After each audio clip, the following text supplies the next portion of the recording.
Hey guys, very good evening to all of you and welcome to Teaching Pathshala. It's me, your educator Jyoti.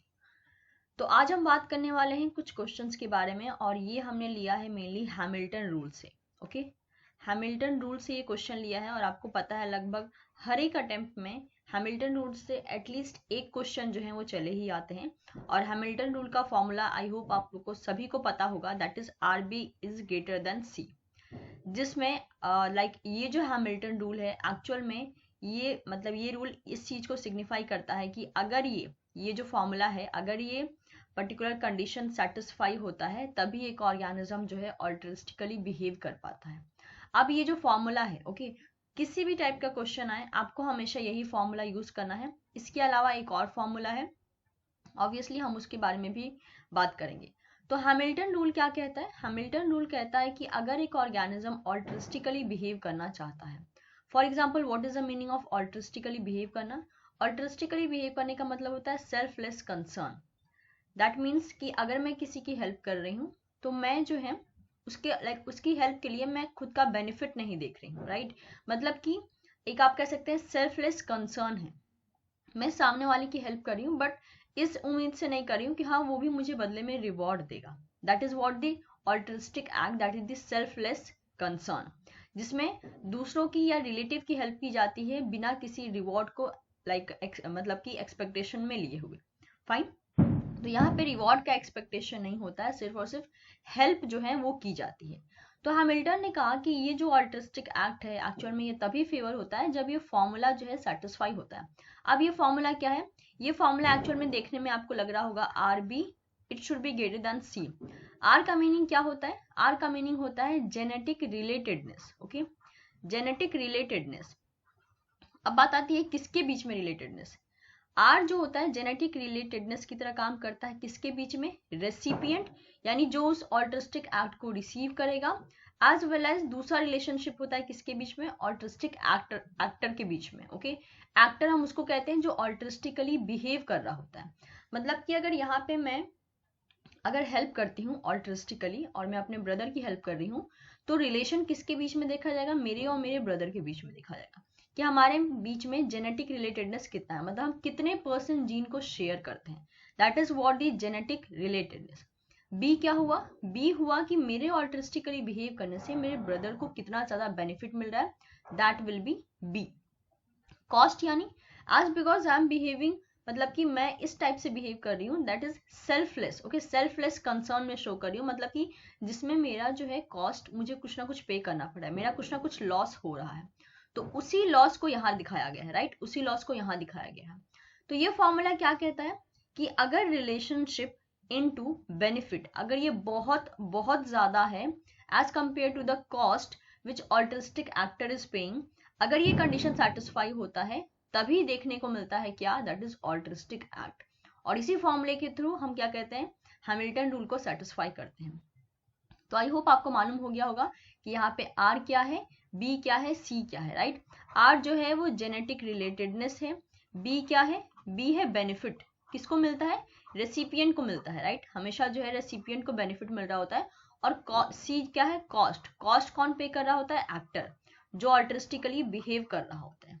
Okay, अब बात आती है genetic relatedness हम कैसे निकालें, right? तो इसके लिए एक टेबल है और इसके अलावा भी मैं अनअकैडमी पे मैं स्टूडेंट्स को सिखा चुकी हूँ कि आर कैसे निकालते हैं। आप चाहें तो आप मुझे अनअकैडमी प्लस पे ज्वाइन कर सकते हैं for the more further updates. Okay, तो जेनेटिक रिलेटेडनेस को निकालने का तरीका क्या होता है? नॉर्मली ये देखा जाता है कि कितने % जीन शेयर हो रही है, लाइक फादर और ऑफस्प्रिंग के बीच में कितने % होगी? ऑब्वियसली 50%। लेकिन अगर हम इसको एक मतलब कि प्रॉपर वैल्यू में लिखेंगे तो हम इसे लिखेंगे 0.5, राइट? मदर और ऑफस्प्रिंग के बीच में अगेन 0.5, ऑफस्प्रिंग्स के बीच में यानी ऑफस्प्रिंग और पेरेंट्स के बीच में 0.5, सिबलिंग्स के बीच में दैट इज ब्रदर और सिस्टर के बीच में that is again 0.5, half siblings जिसे हम बोलते हैं लाइक सौतेला बहन या फिर सौतेली लाइक स्टेप सिस्टर जिसे हम कहते हैं, राइट? सौतेला जिसके साथ रिलेशन होता है, that is the half sibling उसे कहा जाता है। तो ऑब्वियसली उनके साथ कितना % शेयर होता है? 25% जीन शेयर होता है। सिमिलरली नेफ्यू, नीश, उसके बाद uncle, aunt, grand parents, grand childrens, इनके बीच में कितना होता है? 25%। कजन्स के बीच में 12.5%, राइट? तो ये कुछ वैल्यूज हैं, तो आपकी मर्जी है, आप इन्हें याद भी रख सकते हो, और अगर आप याद नहीं रखना चाहते हो तो इसके कुछ ट्रिक्स भी होते हैं जिसकी वजह से हम इस पर्टिकुलर वैल्यूज को जो है तुरंत हम निकाल सकते हैं। तो होप सारी बातें आपको समझ में आ गई होंगी। तो हम कुछ अब क्वेश्चन की तरफ ध्यान देते हैं, देखते हैं कि ये क्वेश्चन कैसे सॉल्व हो सकते हैं। एंड प्लीज थोड़ा सा बैकग्राउंड नॉइस को आप अवॉइड कीजिएगा, बिकॉज यू नो दिवाली मतलब कि दिवाली जो है उसका सीजन चल रहा है, दैट इज वाई आपको थोड़ी सी नॉइजेस जो है वो सुनाई दे सकती हैं। Okay, so question is what individual A can derive fitness benefit of 160 units by helping individual B. A जो है वो बी की हेल्प कर रहा है but incur a fitness cost of 50। जब ए बी की हेल्प कर रहा है तो उसको that is A can derive fitness benefit of 160 by helping the individual B. A जो है बी की हेल्प कर रहा है, उससे बेनिफिट कितना मिल रहा है बी, राइट, 160 बेनिफिट मिल रहा है by helping the B, but incur a fitness cost, cost कितना पे करना पड़ रहा है 50। देखिए यहाँ पे क्या होता है एक्चुअल में, हमने ये तो कहा कि ऑब्वियसली बेनिफिट किसको मिल रहा है, जिसकी हम हेल्प करते हैं उसको बेनिफिट मिल रहा होता है, लेकिन आप खुद सोचिए, फॉर एग्जाम्पल अगर मैं मेरे ब्रदर की हेल्प कर रही हूँ तो क्या उसका बेनिफिट इनडायरेक्टली मेरे लिए भी बेनिफिट का काम नहीं करेगा, बिकॉज उसके साथ मेरा बहुत ही क्लोज रिलेशन है, राइट। अगर उसको कोई चीज बेनिफिट देती है तो वो मेरे लिए भी बेनिफिट का ही काम करेगी। दैट इज वाई यहाँ पे बोला है कि ए जब बी की हेल्प करता है तो ए को 160 यूनिट का बेनिफिट मिलता है, मतलब कि बात बराबर ये ए को बेनिफिट मिले या बी को बेनिफिट मिले, क्योंकि रिलेशन में ऐसा ही होता है कि जब हम दूसरों की हेल्प करते हैं, राइट, लाइक अगर मॉम डैड हमारी हेल्प कर रहे हैं तो हमारी तो ऑब्वियसली हमें तो बेनिफिट होता ही है, लेकिन इनडायरेक्टली वो बेनिफिट उनको भी होता है बिकॉज हमारा उनसे रिलेशन बहुत ज्यादा क्लोज है, राइट।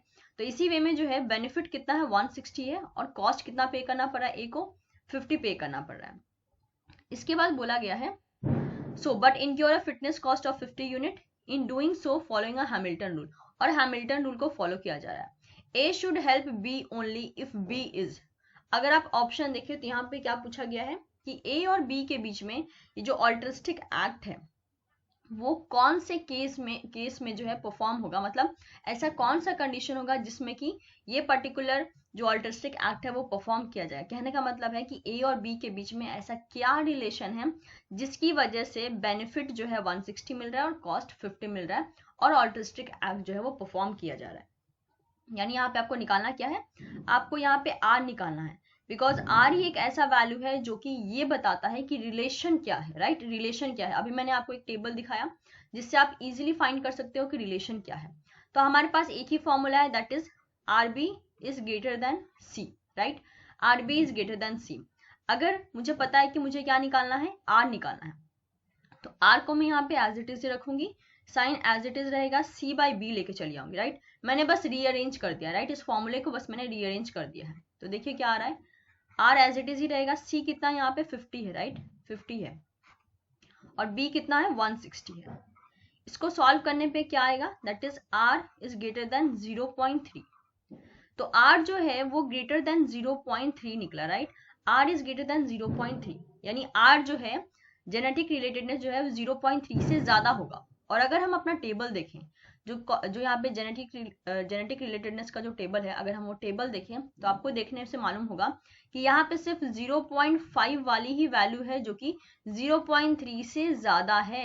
यानी अगर r जो है it is greater than 0.3, that means वो क्या हो सकता है, वो हो सकता है 0.5, क्योंकि 0.3 के बाद अगर कोई वैल्यू आएगी तो वो होगी 0.5, क्योंकि उससे क्योंकि 0.4 या फिर 0.35 ऐसी कोई भी वैल्यू नहीं है, डायरेक्ट 0.5 वाली वैल्यू है। दैट इज वाई हम क्या बोलेंगे, इनमें say that is father, mother, offspring और सिबलिंग, इनमें से ही कोई चार, ये जो चार ऑप्शन है इनमें से ही कोई एक जो है वो करेक्ट आंसर होगा। तो अगर हम यहाँ पे देखें तो पहले ऑप्शन में देखिए क्या बोला है, ए और बी के बीच में रिलेशन क्या होगा, दैट इज आइदर ब्रदर और सिस्टर। तो ब्रदर और सिस्टर में कितने परसेंट जीन जो है वो शेयर होते हैं, अगर हम यहाँ पे देखें तो समझ में आ जा रहा है कि हाँ उनके बीच में दैट इज ब्रदर और सिस्टर कौन हो गए, दैट इज सिबलिंग्स हो गए, तो ऑब्वियसली उनके बीच में 0.5 जो जेनेटिक रिलेटेडनेस है वो शेयर होता है, राइट। तो इस हिसाब से तो हमारा तो पहला ऑप्शन ही क्या लग रहा है, सही लग रहा है, राइट, पहला ऑप्शन जो है वो सही लग रहा है।